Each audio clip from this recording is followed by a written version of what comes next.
menjauhkan akan yang syubhat dan segala yang makruh. Sambungan daripada pasal yang ke-8 pada menyatakan kelebihan mahabbah, cinta kepada Allah Subhanahu wa taala, yang mana selain daripada kita melakukan amalan anggota tubuh badan kita, kaki kita ibadat, tangan kita ibadat, mata kita ibadat, lidah kita beribadat dengan berzikir, lidah kita beribadat dengan baca Al-Quran, lidah kita beribadat dengan bersalawat, kaki kita beribadat dengan kita datang ke masjid melakukan ibadat solat, kaki kita beribadat dengan melakukan tawaf, sa'i, tangan kita beribadat dengan menghulurkan sedekah, melakukan bantuan pertolongan, mata kita ibadat melihat Al-Quran, mata kita beribadat apabila kita melihat sesuatu kejadian dijadikan oleh Allah Subhanahu wa taala. Maka hati kita juga punya ibadat yang perlu kita pastikan kita mendapat ibadat tersebut. Selain daripada kita melihat anggota tubuh badan kita telah melakukan ibadat-ibadat, kaki ibadat, tangan kita beribadat, mata kita beribadat, telinga kita beribadat dengan mendengar ilmu, majlis ilmu, telinga kita beribadat dengan mendengar Al-Quran dan sebagainya. Maka jangan kita lupa bahawa hati kita juga punya ibadat. Dan di antara ibadat hati itu adalah memastikan hati kita punya rasa kasih kepada Allah Subhanahu wa taala. Jadi rasa kasih kepada Allah Subhanahu wa taala dia tidak datang macam tu sahaja. Perlu diusahakan. Perlu ada ilmu. Dan rasa kasih itu akan ditimbang oleh Allah Subhanahu wa taala di akhirat nanti. Nabi SAW memberikan pengiktirafan yang sangat besar, kemuliaan yang sangat besar pada seseorang yang punya perasaan mahabbah, cinta. Bahkan para sahabat melihat inilah salah satu hadis yang paling menggembirakan para sahabat. Bila Nabi SAW bersabda, yuhsyarul mar'u ma'a man ahab. Yuhsyarul mar'u ma'a man ahab. Seseorang itu akan dihimpunkan bersama dengan orang yang dia kasihi. Jadi perasaan kasih itu boleh menyelamatkan kita pada hari akhirat nanti. Selain daripada amal ibadat yang kita lakukan. Ketika mana Nabi SAW berkhutbah, ada seorang sahabat Nabi yang dengan khutbah angkat tangan tanya soalan. Hadis ini sebagian ulama menjadikan dalil bahawa jangan kita pakailah pendapat ni, mengatakan bahawa boleh bercakap ketika khutbah. Hadis inilah. Tapi kebanyakan ulama kata jangan bercakap masa baca khutbah, walaupun menegur orang, diam. Diamlah dengan bising. Orang yang bising tu lebih pahala, yang tegur tu lebih pahala. Itu ada Bilal kadang-kadang disebut baca hadis Nabi, iza yakhtubul khatib fil mimbar, apa tu lupa saya kata. Kemudian saudaranya menegur saudaranya dan berkata ansit, diamlah jangan bising. Maka yang menegur diam pun batal pahala dia. Jadi kebanyakan ulama menyebut bahawa ketika khutbah jangan bercakap. Tapi ini ada satu hadis yang mana sahabat tadi bertanya ketika mana Rasulullah berkhutbah, maka pertanyaannya, ya Rasulullah mata sa'ah, ya Rasulullah kiamat itu bila berlaku? Maka Nabi respon, Nabi jawab soalan sahabat tadi, yang engkau bertanya tentang kiamat ini, apa ibadat yang telah kau bersedia? Berani bona tanya kiamat pula. Banyak bona kau dah beramal. Macam itulah alih bahasa jompul kan. Yang kau bertanya tentang kiamat ini, banyak mana amal yang kau telah siap? Maka sahabat tu menjawab, ya Rasulullah, aku tidak bersiap dengan amal yang banyak. Aku tidak punya amal yang banyak. Aku tidak punya persiapan amalan yang banyak, ya Rasulullah. Yang ada pada aku, dia kata, aku mencintai Allah dan Rasul. Uhibbullah wa Rasul. Maka Nabi kata, anta ma'a man ahbabta. Engkau akan bersama dengan orang yang kau kasihi. Bermaksud, selain daripada kita beramal, mungkin saja amalan kita ni terhad. Kita dah tak sehat, kita tak larat, nak puasa sunat, gastrik, tak terdaya. Apa lagi? Nak baca Quran, mengangkat-angkat, tak boleh baca banyak. Apa lagi amal yang kita ada? Tak banyak. Tapi jangan kita ketinggalan untuk menterbiah hati kita mencintai Allah dan Rasul. Maka sebagaimana hadis ini menyebut bahawa sahabat tadi berbekalkan cinta dia kepada Rasulullah SAW, maka dia akan dihimpunkan dengan para anbiya, para rasul alaihi wassalatu wassalam. Ada kisah yang diriwayatkan oleh para ulama dan tertulis dalam kitab yang masyhur, kitab Syifa Al-Imam Qadhi Iyad.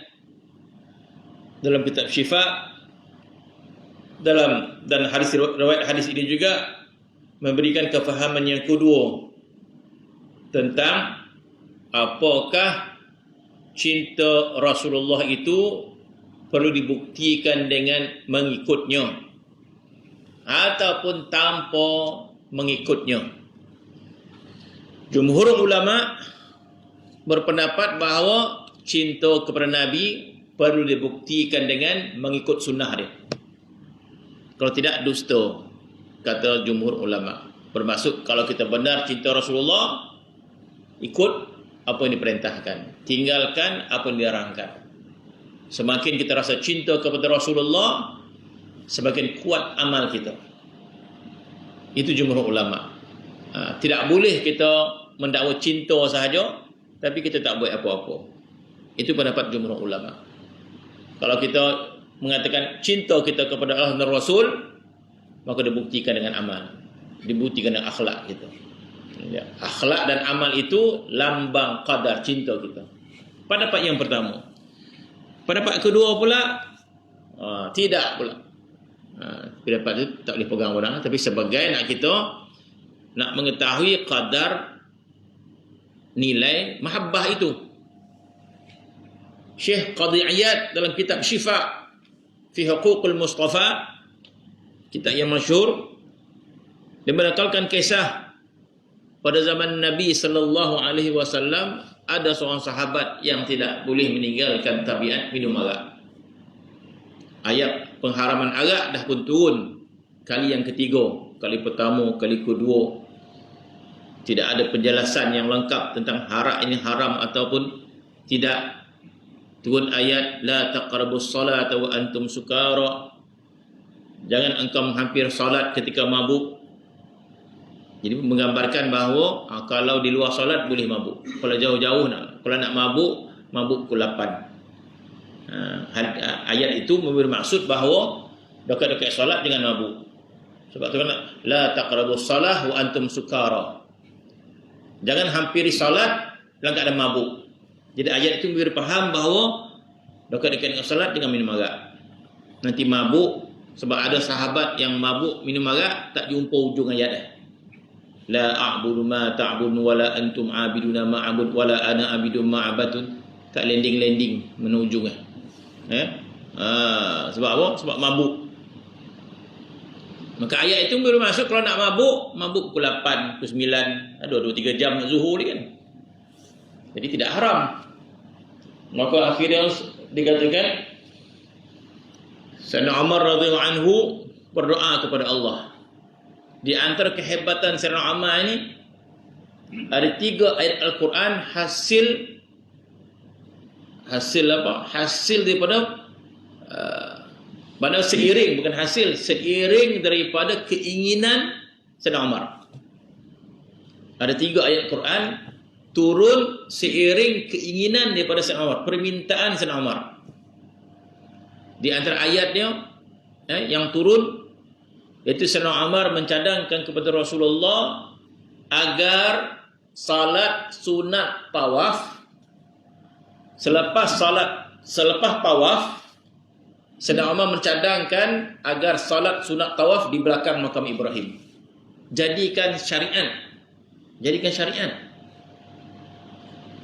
Maka Rasulullah tidak akan menyuruh sesuatu kecuali ada wahyu.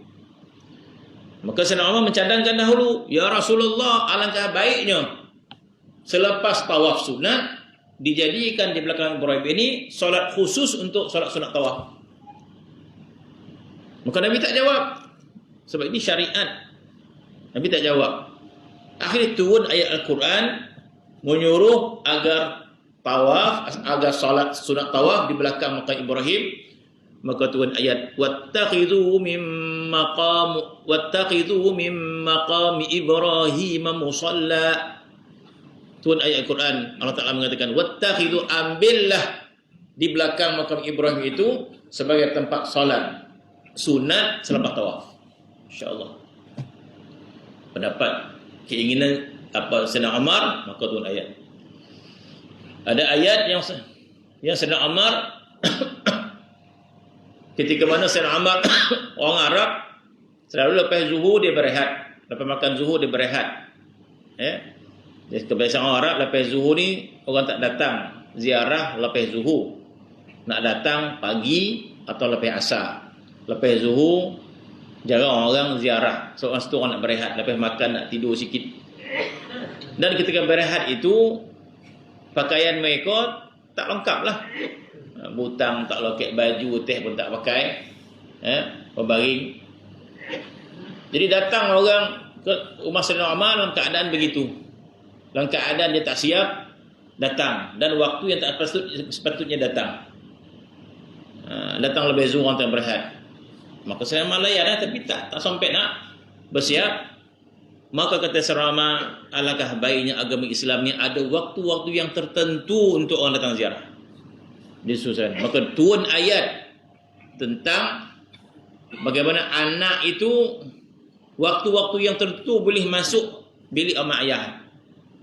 Salasu auratin, dalam Quran ada kata salasu aurat, mana 3 waktu yang jangan kita bertemu dengan orang rumah tu. Anak tak dibonar masuk bilik ayah, ada waktu-waktu tertentu. Turun ayat itu selepas keinginan Sayyidina Umar. Dan yang ketiga, Sayyidina Umar berdoa, ya Allah, berikanlah penjelasan yang jelas tentang hukum Arab. Sebab bila turun ayat la taqrabus salata wa antum sukara, janganlah engkau hampir solat keadaan mabuk, ayat itu bukan ayat pengharaman. Maka Sayyidina Umar berdoa, ya Allah, berikanlah hukum yang jelas tentang pengharaman arak. Maka turun ayat daripada Allah Subhanahu wa taala, innamal khamru wal maisiru wal ansamu wal azlam rijsum min amali syaitan fajtanibuh. Kata Allah Subhanahu wa taala, innamal khamru, hanya saja arak itu, wal maisiru, dan judi dan tenun nasib, rijsum min amali syaitan, semua itu kejahatan amalan syaitan, fajtanibuh, jauhi semua itu. Jadi fajtanibuh ini bermaksud haram. Fajtanibuh, jauhi semua itu, bermaksud turun ayat pengharaman arak. Maka 3 peringkat tentang arak, 1, 2, 3. Maka selepas hukum yang jelas tentang arak, maka para sahabat terus meninggalkan minum arak. Dikatakan ketika itu kota Madinah basah jalan-jalan dengan arak. Jadi orang Arab dalam rumah arak, air arak lebih banyak daripada air soju. Kan? Simpan arak lebih banyak daripada simpan air minum, air soju, air putih kan. Banyak. Maka curah semua arak. maka basahlah Madinah dengan arak. Mana sahabat bersedia untuk meninggalkan tapi arak. Dalam keadaan sebegitu, ada juga seorang dua sahabat yang masih tidak boleh hilang ketagih arak, termasuk seorang sahabat Nabi, nama tak ingat. Maka dia minum arak, maka ditangkap. Jadi ketika itu hukum minum arak dah turun dah. Hukum hudud minum arak 40 kali sebatannya. Tangkap, disobat 40 kali sebatan. Dah, lepas. Duduk berapa hari, minggu lepas tu minum arak lagi sahabat, ditangkap lagi. Tangkap, sobat lagi. Dia tak kisah, sahabat-sahabat lah yang penting lepas minum arak. Dia ibadat, dia solat. Dia tak tinggal solat semua, tapi arak juga dia minum. Maka dikenakan hukum sebatan. Lepas kan, dalam berapa lama minum arak lagi, ditangkap lagi, maka disobat lagi. Jadi serana Umar yang menyaksikan peristiwa tu, dia naik marah dah. Marah. Kali pertama tak insaf, ditangkap. Kali kedua tak, kali ketiga tak juga insaf. Maka serana Umar mula mencaci dia, mencaci sahabat tadi, mencaci, menghina dia. Maka bila Sayyidina Umar menghina, Nabi larang. Rasulullah kata, wahai Umar, jangan engkau caci dia, sebab aku mengetahui bahawa di hatinya mencintai Allah dan Rasul. Aku mengetahui bahawa dia mencintai Allah dan Rasul. Maka ulama mengambil hadis ini sebagai hujah bahawa maksiat itu tidak menghalang cinta kita kepada Allah dan Rasul. Dari satu itulah dalil yang banyak dia menafikan, dalil yang banyak menafikan. Di dalil itu ada satu dalil bermaksud bukan kita nak jadikan dalil bahawa kita tidak taat, bukan kita nak jadikan dalil kita tak sembahyang, kita buat maksiat. Nampak dia berjudi ni, tapi dalamnya ya Allah, tengok t-shirt yang pakai ni, cinta Rasulullah kata. Kan? Cinta Rasulullah ni kata. Nampak maksiat ni, nampak berjudi ni kata. Tapi tengok t-shirt belakang ni, siap tulis cinta Rasulullah kata. Tak dijadikan alasan hadis itu. Hadis itu sekadar kita mengetahui betapa besar bernilainya mahabbah kepada Rasulullah, walaupun amal kita tak banyak. Itu maksud dia. Walaupun amal kita tak banyak, tapi kita mencintai Rasulullah dengan cara macam mana? Masya Allah, dengan cara kita bersolat ke atas Nabi SAW. Kita mencintai Rasulullah dengan cara kita menyambut maulid Nabi. Kisah yang banyak tentang orang yang menyambut maulid Nabi. Sebab menyambut maulid Nabi ini sebagai tanda cinta dan gembira dengan Nabi SAW. Walaupun amal tak banyak, itu yang dipahamkan oleh para ulama. Dan bukan dijadikan modal. Kita sambut maulid Nabi je, lepas itu tak payah pergi sajid tak, Jumaat tak, maulid Nabi je. Bukan jadikan modal. Tapi menggambarkan begitulah besarnya nilai mahabbah kepada Rasulullah SAW. Walaupun ahli maksiat. Kisah yang banyak tentang itu. Bagaimana ada orang yang dikatakan ahli maksiat, dan ahli maksiat dan sebagainya, tapi orang ni bila maulid Nabi dia sambut maulid Nabi. Maulid Nabi dia bersiap-siap untuk meraihkan Nabi SAW. Dan orang tak peduli dia, sebab orang ni orang yang tak baik. Tapi ketika mati dia, maka ada ulama bermimpi bahawa matilah seseorang yang kekasih Allah Subhanahu wa taala. Kisah dia.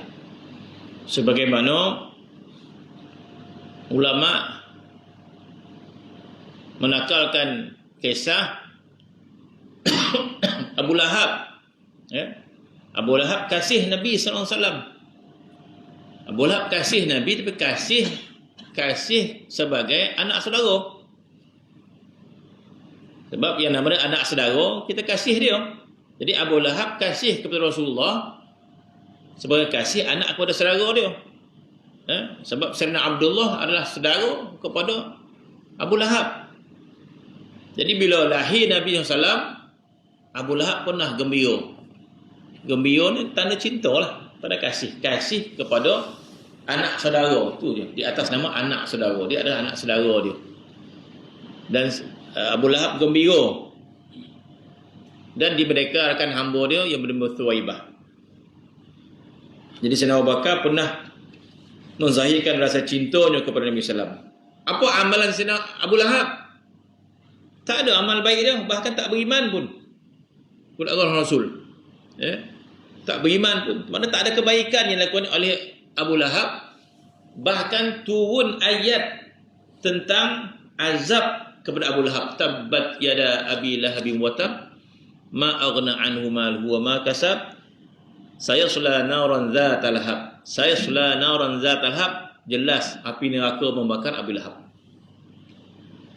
Tetapi ulama menakalkan Imam Bukhari, Al-Imam Bukhari rahimahullah, yang amat menjaga riwayat yang sahih, yang amat teliti tentang riwayat hadis, maka Imam Bukhari meriwayatkan kisah Abbas bermimpi Abu Lahab, dimasukkan dalam kitab Imam Bukhari.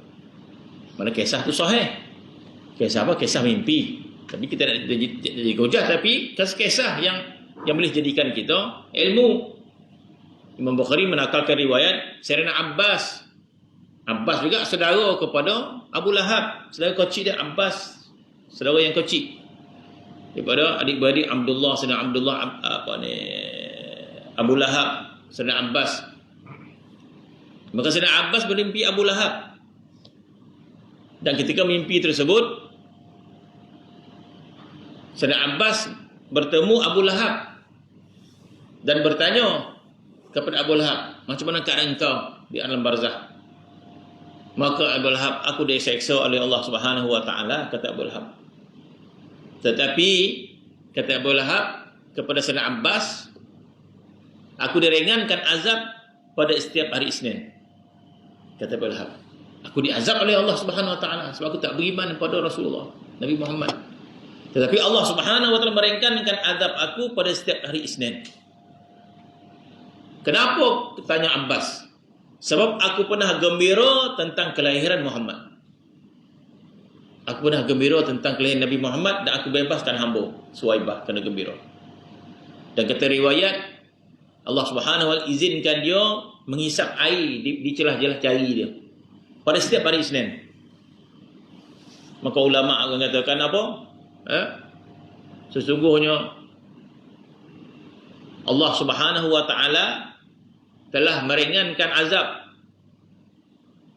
Abu Lahab disebabkan Abu Lahab pernah bergembira dengan kelahiran Nabi. Maka kata ulama, maka kalau begitu tidak syak lagi, tidak ada keraguan kalau orang Islam bergembira dengan kelahiran Nabi Muhammad SAW. Abu Lahab yang tak beriman pun mendapat manfaat. Apatah orang Islam yang merayakan Maulid Nabi. Jadi, ulama yang berhujah tentang Maulid Nabi gunakan hujah riwayat Imam Bukhari tersebut. Jadi itu salah satu faedah mahabbah kepada Rasulullah sallallahu alaihi wasallam, yang mana dua-dua kita beramal. Kita cuba beramal amal ibadat, kita cuba solat, kita cuba bersedekah dan sebagainya, tapi jangan lupa mahabbah kita. Mahabbah kita kepada Rasulullah SAW, mahabbah kita kepada Allah Subhanahu wa taala, mahabbah kita kepada orang-orang yang salih, mahabbah kita kepada ilmu. Kun aliman atau muta'alliman atau mustami'an atau muhibban walam takun khamisan. Nabi bersabda, kun aliman, jadi orang yang berilmu.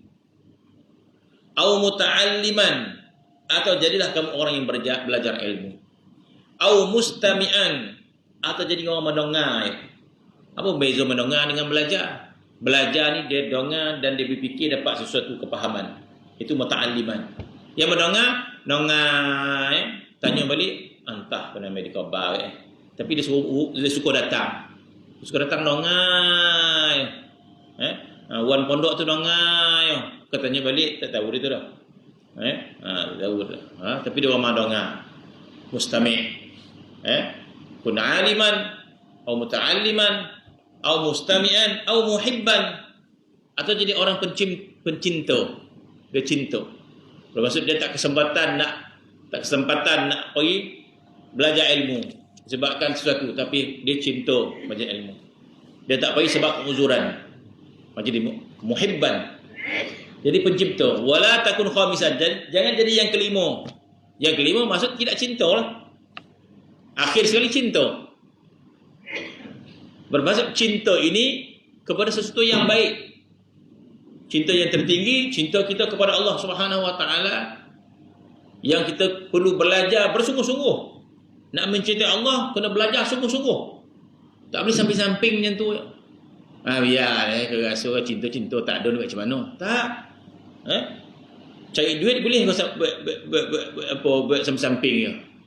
Meniaga lah, kau untung tak untung tak payah lah. Orang macam tu sungguh-sungguh kena berfikir dulu. Apa bono nak berniaga, apa bono nak jual, macam mana nak masak. Ada letak lah garam dia sikit main letak je jual, jangan bonte pun jual. Ada orang macam tu. Kita bukan kena makan, jual apa? Jual lah. Macam mana nak masak? Masak yang penting jual. Kita tak ada strategi, tak boleh. Kita nak fikir siapa apa benda yang orang suka. Kita buka kedai kat Jompul, buat masak Kelantan, tak laku dah. Letak gula banyak-banyak. Yang penting jual kita dia. Tak laku dah. Tak nak orang Jompul makan. Orang Jompul nak makan lado ya semua. Ada cara dia nak cari duit pun kena sungguh. Dah jual je lah. Buat ni selamat, buat lah. Tak boleh. Payah nak cari selamat tak boleh kan. Kalau orang pandai betul-betul dia tahu ada buat kan. Itu sungguh ini nak mencintai Allah Subhanahu Wa Taala. Tak payah belajar. Masya-Allah. Kalau mungkin belajar. Jadi mencintai satu yang baik, mencintai Allah Subhanahu, mencintai yang peringkat yang tertinggi, belajar. Bahkan mencintai Allah itu disebut mujahadah, perjuangan, satu perjuangan. Allah tak fikir macam mana dan sebagainya. Mencintai Rasulullah SAW, mencintai orang yang saleh, dan mencintai ibadat, mencintai tempat-tempat yang saleh, perlu ada. Jangan kita biarkan. Kalau berlaku kita mencintai tempat-tempat yang tak baik, kita kena risau. Dah ramai pergi Korea ya dah. Contoh, ramai Korea pergi Mekah. Tunggu lalu kata dia. Dia tak suka. Pergi tempat yang elok-elok tak suka. Jalan kita. Pergi mana? Pergi petani. Mana? Shopping. Shopping boleh lah. Pergi mana? Ziarah pondok-pondok. Tak tunggu lalu kata dia. Contoh. Kata kan? Contoh. Tempat-tempat yang macam tu tak suka. Itu mana rugi. Hati kita itu kita letakkan pada tempat-tempat yang tak sepatut. Bukan tak boleh kita membeli bola, boleh. Tapi kalau dibandingkan sesuatu benda yang baik tak suka, itu kena sesuatu kita salah letakkan hati kita ni ke mana. Jadi kena belajar. Ziarah pondok bernami ada buruk sesuatu contohnya. Jadi letakkan cinta kita pada tempat yang baik-baik, cinta kepada Allah Subhanahu Wa Taala, cinta kepada Rasulullah, cinta kepada para sahabat, cinta kepada para orang yang salihin, para aulia Allah salihin yang hidup dan yang mati. Sebab itu ulama menyebut sunat kita. Kalau kita pergi mana-mana tempat, ini untuk ahli ilmu sebenarnya. Ahli ilmu, pencinta ilmu, ahli ilmu, pencinta ilmu, ahli ibadat, pencinta ibadat, ahli ilmu, pencinta ilmu, ahli ibadat, pencinta ibadat. Apa dia? Bila kamu musafir pada mana-mana tempat, katanya cari orang alim di tempat itu, ziarah. Walaupun tak erti ziarah. Sebagai apa? Sebagai memuliakan dia. Bermaksud dalam hati kita ada sesuatu yang kita kasihi. Kalau kita balik pula, tempat ni ada pelakon terkenal ni. Contoh, ada ni. Dr. S bola mana? Bukan tak boleh, boleh lah, tak ada masalah. Tetapi mana tempat orang yang orang-orang yang salih dan sebagainya. Sebab dalam kitab disebut, bila pergi mana-mana tempat, ziarah orang-orang yang alim, orang-orang yang salih, yang masih hidup. Kalau tak ada, pergi ziarah makam dia. Maksud di sini ada tak makam para ulama? Ada di sini, ulama besar dulu. Ziarah, dia kata. Sebab apa? Sebab kita nak letakkan kecintaan kita kepada orang-orang yang saleh, orang-orang yang alim, yang hidup dan yang meninggal dunia. Dan kita letakkan hati kita pada tempat-tempat yang saleh. Ingat Makkah, ingat Madinah. Masya-Allah, dia kata. Dan ingat tempat-tempat yang saleh. Kenapa? Mana kita ini akan dihimpunkan dengan orang yang kita kasihi.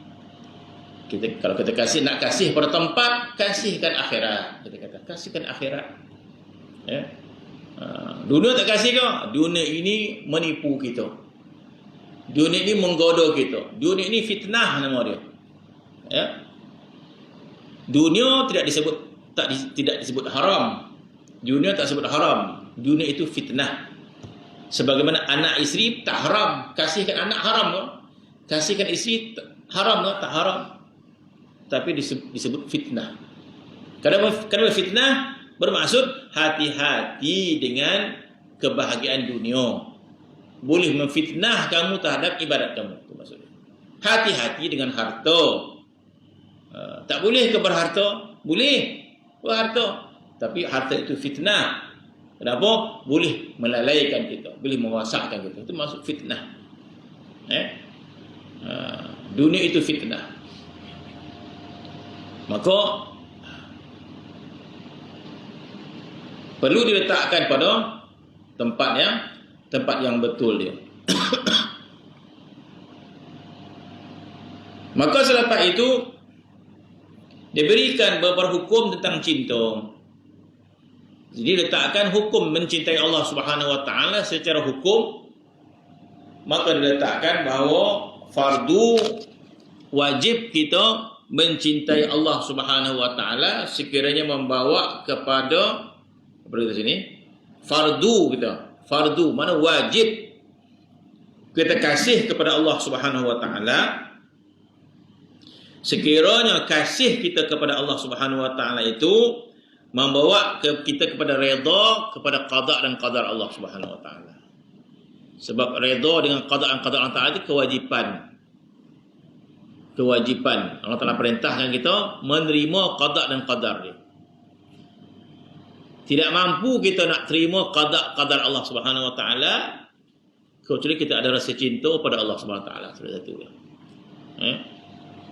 Tidak mungkin seorang isteri itu redha tentang keinginan suami dia. Suami dia nak berjalan, nak pergi Suamban, nak pergi Kuala Lumpur. Jadi isteri redha saja pada suami. Dia tak nak bagi dah. Tapi dia redha saja. Kenapa dia mampu redha kepada suami dia? Sebab dia mencintai suami. Mampu redha. Kepada Allah Subhanahu wa taala wajib kita redha pada Allah Subhanahu wa taala. Ada takdir yang kita suka, ada takdir yang kita tak suka. Maka diperintahkan kita redha. Bagaimana kita nak redha Allah Subhanahu wa taala? Tidak mampu kita redha kepada Allah kalau kita mencintai Allah Subhanahu wa taala. Kalau kita mencintai Allah baru kita mampu redha kepada Allah. Maka cinta kepada Allah mendatangkan redha kepada Allah, maka jadilah cinta itu wajib fardu. Sebab dikata sini diberikan fardu kasihkan Allah yang boleh membawa kepada redha dengan qada kepada Allah Subhanahu wa taala. Yang kedua, sunat kita kasih kepada Allah Subhanahu wa taala sekiranya membawa kepada ibadat sunat. Katanya. Membawa kepada ibadat sunat. Menjauhkan perkara yang syubhat. Kenapa menjauhkan syubhat? Kerana cinta kepada Allah Subhanahu wa taala, maka cinta itu sunat. Meninggalkan yang makruh. Ketika kita tinggalkan perkara yang makruh kerana cinta kepada Allah Subhanahu wa taala. Maka cinta kepada Allah sunat. Sebab meninggalkan perkara makruh hukum dia sunat. Kemudian bermula alamat kasih akan Allah Subhanahu wa taala itu amat banyak. Dan setengah alamat kasih akan Allah Subhanahu wa taala itu mendahulukan akan mengerjakan segala yang disuruh atas yang disukai oleh hawa nafsu. Itu tanda dia. Nafsu kita suka sesuatu berlawanan dengan sesuatu yang Tuhan suka. Macam ayah dia sayang ke anak ayah ni ada program nak keluar, nak mengetik ke kawan ajak ni anak pula ngajak pergi beli barang sekolah contoh ayah nak keluar, kawan dah panggil ni ada keinginan dia nak bagi, dia anak pula ngajak dia pergi beli barang, akhirnya kalah ayah ni. Ayah lah jumlah pergi kata dia. Ditinggal keinginan dia kan. Ikut kini anak. Kenapa? Kasih pada anak menyebabkan dia pergi. Tapi kalau rumah ajak mungkin tak ada. Lain kali lah kata dia kan. Dia kurang tak apa nak keluar anak tu dia tak dapat nolak. Kalau rumah lain kali lah ada hal nak contoh lah kan. Jadi alamat kasih Allah Subhanahu Wa Taala itu dia kata maka mendahulukan perintah Allah Subhanahu Wa Taala daripada keinginan diri dia. Mendahulukan. Maka alamat kasih akan Allah Subhanahu Wa Taala itu mendahulu akan mengerjakan segala yang disuruh Allah Taala atas yang disukai oleh nafsu dia. Sehingga kalau nafsu kita tak suka pun kita mujahadah. Itu tanda mujahadah kita. Mujahadah kita. Nafsu kita balik. Malih waktu nak pergi masjid ni kata. Cuti-cuti dah. Adalah kuliah sak nasi mana. Kata. Mujahadah lah pergi. Mujahadah pergi. Sama macam ayah tadi. Allah. Orang dah janji nak minum teh dah. Kata anak pula ajak juga. Pergilah. Pasal-pasal juga pergi. Sebab apa? Demi anak tadi kan. Pergi ke lah. Mujahadah dah. Rumah pula pergilah anak tu kata dia. Dia pun muka pun tak sedap dah. Pergi. Mujahadah dah. Melawan benda yang dia tak suka kan. Demi anak dia. Begitu juga kepada Allah Subhanahu Wa Taala. Nafsu kita tak suka. Tapi kita ada satu kekuatan ni mujahadah namanya. Mujahadah. Tak suka kita pergi masjid. Mujahadah gitu. Muhasabah. Jadi muhasabah. Macam mana pula tu suka masjid dah. Umur dah lanjut dah. Gitu kan. Paksa lah pergi. Pergi je paksa kan. Walaupun nafsu tak suka. Namanya mujahadah. Maka alamat kasih Allah Subhanahu Wa Taala mendahulukan mengerjakan segala yang disuruh oleh Allah Taala yang disukai oleh hawa nafsu. Dan setengah daripada alamat kasih akan Allah Ta'ala itu iaitu suka pada mati. Di antara suka kasih akan Allah Ta'ala itu suka kepada mati. Dan tiada sekali-kali dalam hatinya itu benci kepada mati. Ini peringkat yang khusus ni. Ingin mati, ini peringkat yang khusus. Sebab itu ada hukum dalam fiqh sebut apa hukum orang bercita-cita untuk mati. Baru ni ada orang WhatsApp, Ustaz boleh tak saya doa nak mati? Mungkin dia sakit dia ke apa, menderita susah hidup ke. Dia tanya, boleh tak Ustaz saya doa supaya Tuhan tarik nyawa secepatnya mati. Jadi agama melarang kita doa mati, dilarang. Kalau doa mati syahid apa? Doa supaya mati syahid apa? Tapi doa untuk mati atas alasan tak sanggup hidup, atas alasan susah, menderita, minta ya Allah tariklah nyawa macam ni. Anak pun tak nyawa, tak pedulian. Kalau macam ni matilah. Dia kecewa hidup dia. kecewa dengan anak, kecewa dengan apa sajalah. Macam ni lah matilah, ya Allah ambil lah. Ulama kata haram hukum. Tak boleh kita minta mati disebabkan desakan hidup ataupun kesusahan hidup, tak boleh. Tak boleh minta mati. Sekiranya kata ulama nak doa juga minta mati, maka cara doa dia, ya Allah matikanlah aku sekiranya mati itu baik untuk aku, dan panjangkanlah umur aku sekiranya panjang umur itu baik untuk aku. Itu boleh. Bagi option pada Allah Ta'ala. Atau bagi serah kepada Allah Ta'ala. Kita tak boleh tentukan, ya Allah susah warna-warna ni, yang diklah nyamuk ni, nak mati ya saya. Malah nak hidup dia. Itu apa? Itu tanda-tanda orang kecewa.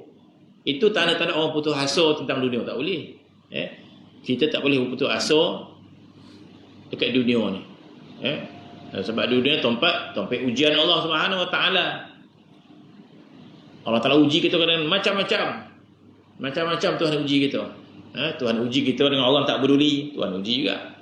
Tak ada siapa, anak tak peduli, cucu tak peduli, Allah Taala uji kita, orang tak peduli. Allah Taala uji kita dengan penyakit. Ya Allah, sakit bana ni, ya Allah, kata tu. Dalam bana tak tahan, ambillah nyawa ni. Tak boleh. Kita kena sabar pada Allah SWT. Doa sehat tak apa. Doa mati tak boleh. Sebab menderita, kita minta mati. Datang orang rumah, rejesi berpuluh. Kita pun, lalu apa? Lalu ayam kampung. Belalah kita pergi. Tapi dia tanya, imam pun datang. Apa hajat? Doakan saya mati. Orang dah sampai, lalu ayam pun dah siap. Imam pun tahu doa kan. Jadi ulama kata tak boleh kita doa untuk mati disebabkan kesusahan hidup. Tak boleh. Kalau nak doa juga, kena bagi dua option. Ya Allah, matikanlah aku sekiranya mati itu lebih baik bagi aku, dan panjangkan usia aku sekiranya umur yang panjang itu baik untuk aku. Bagi Allah Ta'ala. Kita tak boleh. Kecuali kata ulama boleh minta mati. Boleh minta mati. Ya Allah segera kalau mati, iaitu orang yang rasa cinta kepada Allah. Maksud tujuan mati dia bukan tak tahan dengan ujian dunia, tak. Tujuan mati dia rindu pada Allah Subhanahu Wa Taala. Itu boleh. Rasa rindu. Siapa dia rasa rindu Allah Subhanahu Wa Taala? Betul kita rasa rindu tu Allah Ta'ala, bangunlah tengah malam. Bangun tengah malam. Mana kemuncak orang rindu Allah Ta'ala, bangun tengah malam, pukul 1, pukul 2, pukul 3. Bangun qiyamul lail. Kalau kita tak sanggup qiyamul lail, tak ada kerinduan kita Allah Ta'ala. Orang kalau kasih seseorang, dia sanggup tak jumpa pukul 1 malam? Sanggup, Pirabi sanggup. Tak boleh siang-siang pukul 1 malam kita sanggup dia. Kasih seorang wanita, lelaki kepada wanita, pukul 1 sanggup. Hebat tu. Kalau kita betul-betul kasih Allah Ta'ala, bangun malam. Bermaksud orang yang minta mati ni, dia dah bangun malam sudah, qiyamul lail sudah, dia nak lebih lagi. Itu maksud dia. Tapi minta mati, ya Allah aku cinta kepada ya Allah, matikanlah aku, qiyamul lail pun tak bangun. Itu pun bohong nama. Kalau betul-betul dia cinta Allah Ta'ala, dulu semua dah buat dah. Sedekah kerana Allah Ta'ala sudah, semua qiyamul lail sudah, hati dia bertambah lagi. Tak cukup dengan kemulan, masa tu boleh minta mati. Ya Allah, rindu sangat, matikanlah. Tapi minta mati, qiyamul lail pun tak bangun, itu pembohong nama. Itu minta mati sebab lain tu. Jadi kalau orang benar-benar cinta Allah Ta'ala, tengok. Selesai kan lu, sedekah belum duit tu, kok kedakut lagi belum ni tu. Pembohong cinta Allah Ta'ala. Sebab mencintai Allah Subhanahu Wa Ta'ala, kita nafkah, cinta kepada Allah menafkahkan segala-galanya dia, menafkahkan tenaga kita, menafkahkan waktu kita, menafkahkan duit kita kerana Allah, sehingga menafkahkan nyawa kerana Allah Subhanahu Wa Ta'ala. Sehingga kalau waktu yang aman, tak ada perang. Mana orang cinta Allah SWT ni, kalau ada jihad, pergi dia. Sebab di situlah bukti cinta kepada Allah SWT. Sehinggalah dah tak ada apa-apa. Perang pun tak ada, nak mati macam mana? Maka ada seorang sahabat Nabi, tak salah Abu Hurairah, yang sangat kerinduan kepada Allah Subhanahu Wa Taala, maka dia ingin mati. Dia bercita-cita nak mati. Kenapa? Rindu pada Allah Subhanahu Wa Taala. Maka ulama yang tu boleh minta mati kerana jumpa Allah Taala, boleh. Maka satu ketika Nabi SAW berkata kepada isteri Aisyah, "Wahai Aisyah, barang siapa suka bertemu dengan Allah Subhanahu Wa Taala, maka Allah Taala suka bertemu dengan dia. Barang siapa tak suka bertemu dengan Allah, Allah Taala juga tidak suka bertemu dengan dia." Jadi isteri Aisyah faham maksud bertemu dengan Allah Taala ni mati. Nabi kata, "Wahai Aisyah, seseorang yang suka untuk bertemu dengan Allah, Allah Ta'ala juga suka bertemu dengan dia. Seseorang yang tak suka bertemu dengan Allah, Allah Ta'ala pun tak suka bertemu dengan dia." Isteri Aisyah faham maksud bertemu Allah ni mati. Bermaksud barang siapa suka mati, Tuhan suka dia. Barang siapa tak suka mati, Allah tak suka dia. Maka Siti Aisyah berkata, "Ya Rasulullah, bagaimana kami nak amalkan hadis ini, ya Rasulullah?" "Kenapa wahai Aisyah?" Siti Aisyah kata, "Kami semua tak nak mati.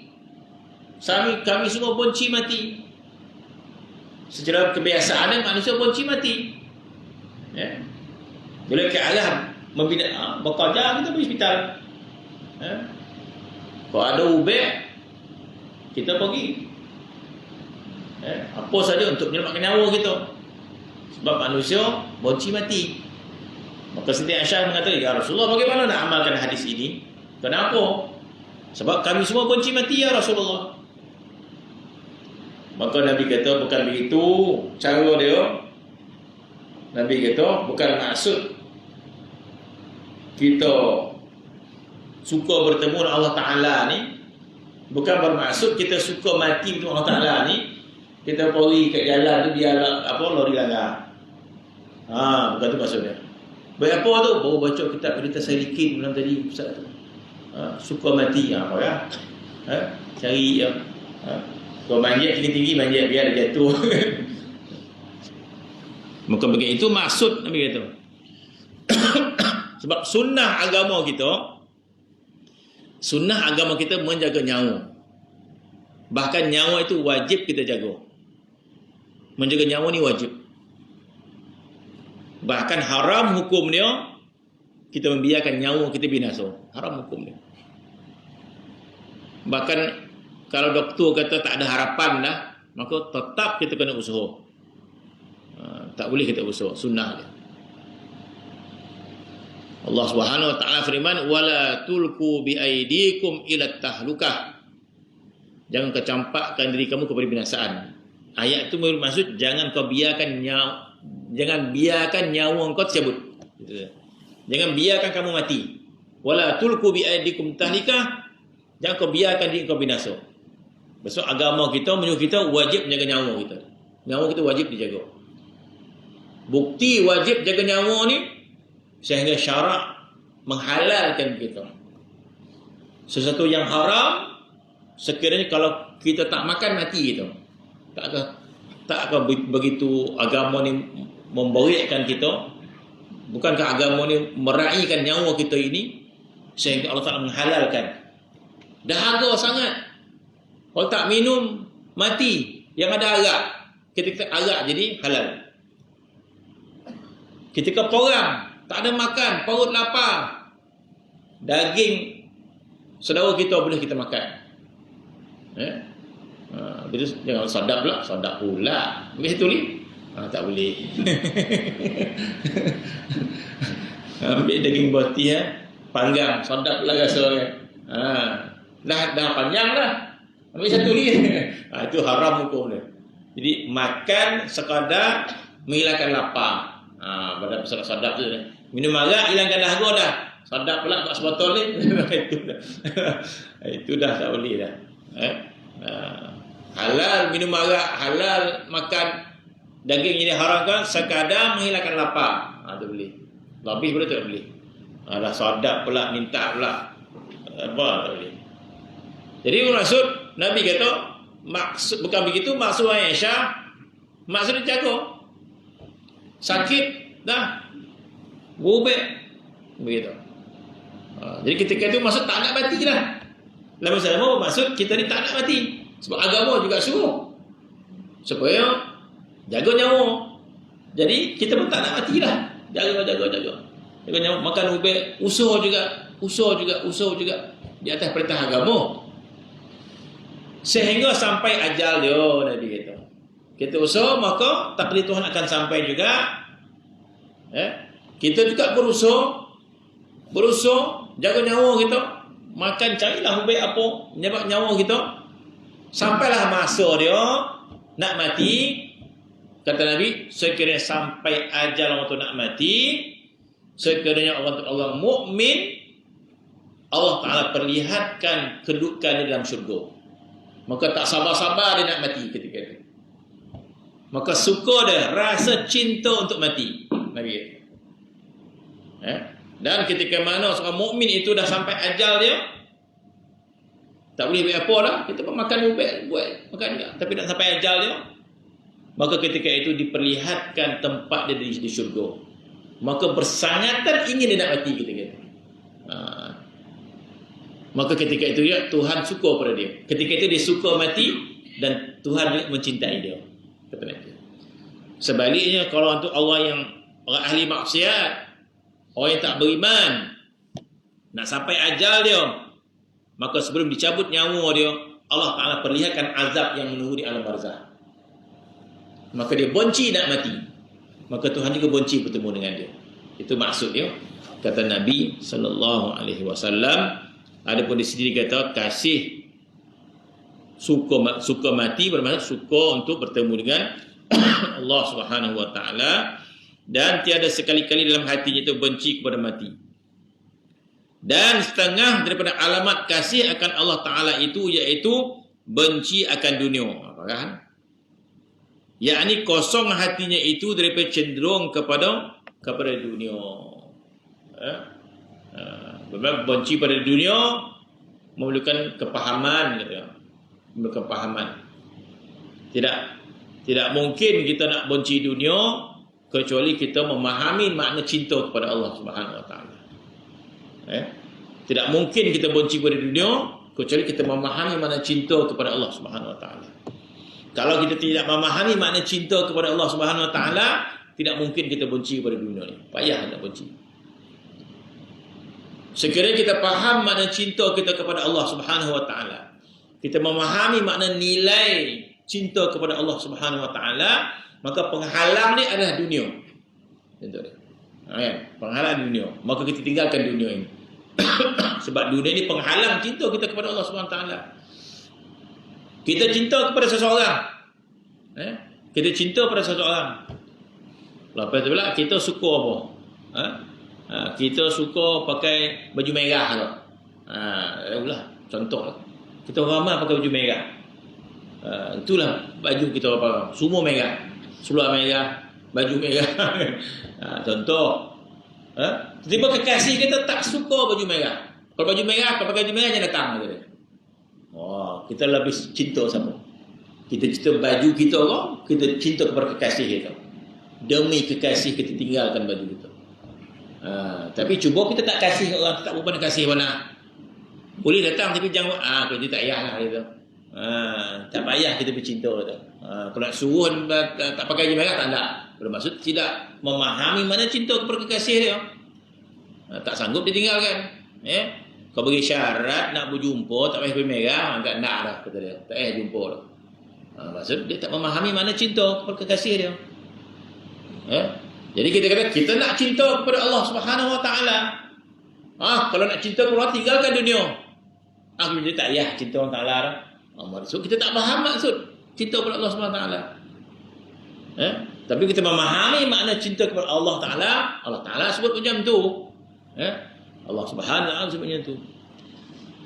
Sebab tu ada kisah Allah SWT. Ada kisah syaitan. Ada seorang guru dengan murid dia. Jadi murid ni ditarbiah oleh guru tadi. Masya Allah, guru ni wali yang besar. Wali yang besar. Jadi murid ini mengadu kepada guru dia, syaitan selalu mengacau, datang menggoda dia. Syaitan selalu datang menggoda dia. Sehingga guru tadi bertemu dengan syaitan tadi. Kenapa bergoda anak murid aku, dia kata.